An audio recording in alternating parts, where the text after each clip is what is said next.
ഇതിപ്പോൾ 4-5 പേര് ചേർന്ന് അങ്ങോട്ടും ഇങ്ങോട്ടുമൊക്കെ ഫോൺ ചെയ്തിട്ടേ എവിടെയെങ്കിലുമൊക്കെ ഒന്ന് ഇരിക്കുക, കുറച്ച് എന്തെങ്കിലുമൊക്കെ സംസാരിക്കുക, എന്തെങ്കിലുമൊക്കെ കഴിക്കുക എന്നൊക്കെ പറഞ്ഞ് കുറച്ച് സമയം ചിലവഴിക്കാമെന്ന് പറഞ്ഞപ്പോൾ ചിലവർ പറഞ്ഞു എന്നാൽ പിന്നെ ആരുടെയെങ്കിലും വീട്ടിലിരിക്കാം എന്ന് പറഞ്ഞപ്പോൾ ചിലവർക്ക് അത് പറ്റില്ല. ചിലവർക്ക് പ്രകൃതി സുന്ദരമായിട്ടുള്ള ഏതെങ്കിലും സ്ഥലത്ത്, ഏതെങ്കിലും തെങ്ങിൻ തോപ്പിലോ, കാണാൻ നല്ല രസമുള്ളൊരു സ്ഥലം, പുഴയോ കുളമോ തെങ്ങിൻ തോപ്പോ വാഴത്തോപ്പോ അങ്ങനെ എന്തെങ്കിലുമൊക്കെ വേണമെന്നൊറ്റ നിർബന്ധം. അപ്പോൾ അങ്ങനെയാണ് ഞങ്ങൾ ഈ ഒരു സ്ഥലത്ത് എത്തിയത്. നമ്മളുടെ ബൈക്കൊക്കെ നമ്മളൊരു ഭാഗത്ത് വെച്ചിട്ടുണ്ട്. ഇവിടെ ഇങ്ങോട്ടേക്കൊന്നും ബൈക്ക് വരില്ല. അപ്പോൾ ബൈക്ക് നമ്മൾ എത്തുന്ന പരമാവധി വന്ന് അവിടെ ഒരു ഭാഗത്ത് വെച്ചിട്ടുണ്ട്, എല്ലാവരുടെയും വണ്ടിയൊക്കെ. ഇനിയിപ്പോൾ കയ്യിൽ ഈ എടുത്തിട്ട് പോകുന്നത് എന്താണെന്ന് ചോദിച്ചു കഴിഞ്ഞാൽ അത് വേറൊന്നുമില്ല, തെങ്ങിൽ നിന്ന് കിട്ടുന്ന ഇളനീരാണ്. ഒരു 10 ലിറ്റർ ഇളനീരും കൊണ്ട് ഇങ്ങനെ പോകുന്നുണ്ട്. അപ്പോൾ അതിൻ്റെ കൂടെ കഴിക്കാനായിട്ട് കുറച്ച് വേറെയും സാമഗ്രികളൊക്കെ ഉണ്ട്. അതൊക്കെ ഇപ്പോൾ എന്താണെന്ന് ആദ്യം ഇരിക്കാനൊരു സ്ഥലം നമുക്ക് കണ്ടുപിടിക്കണം. ഇവിടെയൊക്കെ വർഷങ്ങളായിട്ട് ആരും എത്തി നോക്കിയിട്ടേ ഇല്ല എന്നാണ് തോന്നുന്നത്. അപ്പോൾ വളരെ സൂക്ഷിച്ച് വേണം നടക്കാൻ. ഇടയ്ക്ക് പാമ്പിൻ്റെ എവിടെയെങ്കിലും ചവിട്ടിക്കഴിഞ്ഞാൽ അതിൻ്റെ കടിയും കിട്ടും.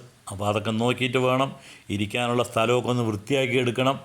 എന്നിട്ട് വേണം നമ്മൾ തീറ്റ സാധനങ്ങളൊക്കെ ഒന്ന് പൊതിയൊക്കെ ഒന്ന് അഴിക്കാൻ. ആ പാക്കറ്റൊക്കെ ഒന്ന് അഴിച്ച് അവിടെ ഇരുന്ന് എന്തെങ്കിലും വിശപ്പൊക്കെ മാറ്റിയിട്ട് വേണം പോവാൻ. കുറച്ച് നേരം ഇരിക്കുക, സംസാരിക്കുക എന്നുള്ളതാണ് നമ്മളുടെ മെയിൻ പരിപാടി.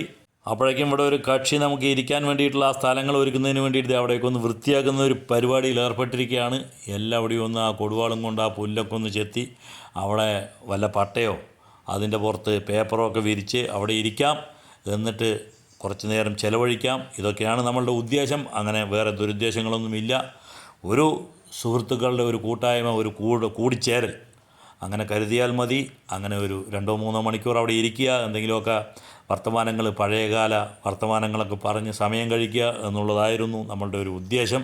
അപ്പോൾ അതിനുവേണ്ടി നമ്മൾ ഈ ഒരു തോട്ടം തിരഞ്ഞെടുത്തതാണ്. തോട്ടം കുഴപ്പമില്ല, കുറച്ച് കാട് പിടിച്ച് കിടക്കുന്നതേ ഉള്ളൂ. നമ്മളത് വൃത്തിയാക്കി നല്ല രീതിയിൽ എടുക്കും. അതിനുശേഷം ഞങ്ങളുടെ വലിയ ഒരു ഒത്തുകൂടൽ ഇവിടെ ഉണ്ടാകും. അതിന് മുന്നോടിയായിട്ടുള്ള ഒരു ഇൻസ്പെക്ഷൻ എന്ന് വേണമെങ്കിൽ ഈ ഒരു വരവിനെ വിശേഷിപ്പിക്കാം. സത്യത്തിൽ കുറച്ച് 10-30 പേർ വരേണ്ട ഒരു സംഭവമാണ്.